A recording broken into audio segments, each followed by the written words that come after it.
I'm going to tell you a story. It's about a little Filipino girl who told her family that she often talked to God. Her family began telling the neighbours, and the people in her village started to get excited. Then word got around to some of the surrounding villages, and other people began to get very excited about it too. Finally,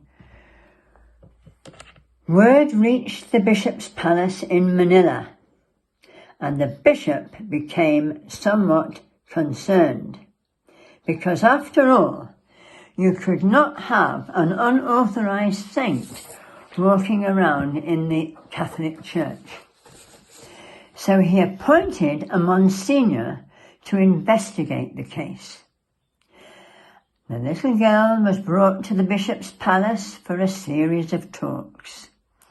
They were referred to as psychotheological diagnostic interviews, but I think it's easier for us to refer to them as talks. At the end of the third interview, the Monsignor threw up his hands in despair and said, I just don't know. I don't know what to make of this. I don't know whether you're for real or not. But there is one acid test. The next time you talk to God, I want you to ask him what it was that I confessed to at my last confession. Would you do that? The little girl said that she would. Off she went home and came back for her interview the next week. And with barely disguised eagerness, the Monsignor asked, So, my dear, did you talk to God again this past week? She said, Yes, Father, I did. And when you talked to God, did you remember to ask him what I confessed to at my last confession? Yes, Father, I did. Well, when you asked God what I confessed to at my last confession, what did he say? I've forgotten. The Monsignor said, What? You've forgotten? No, said the little girl. When I asked God what you confessed to at your last confession, God said he had forgotten. And that, for me, puts the Christian doctrine in a nutshell. Once our sins, our troubles, the things that we worry about are confessed, really and truly confessed, with proper contrition, they are forgotten by God. They no longer exist in the mind of God. And if they no longer exist in God's mind, then they should not exist any longer in our mind.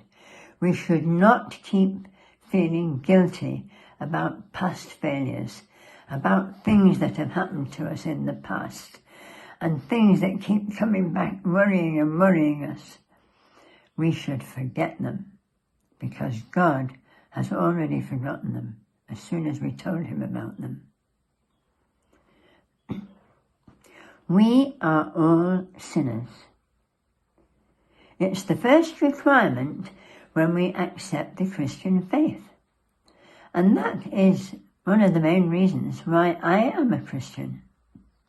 Because it is impossible not to sin. And sinning for me just means missing the mark, failing to hit the bullseye every time. And for those of you who play darts, you will know that it is absolutely impossible to hit the bullseye every time. Sometimes we're going to get a little bit careless. No matter how good we are, sometimes we're going to be a little tired or overconfident, or we may not exert ourselves quite enough. We cannot hit the bullseye every time. Therefore, we cannot be perfect. But if we acknowledge our sin with deepest contrition, then the slate is wiped clean, and we can start over again, fresh and clean every time. Every morning we can start fresh and clean. But we have to give all our troubles to the Lord, and then when we've given them to Him, we leave them with Him. We leave them there.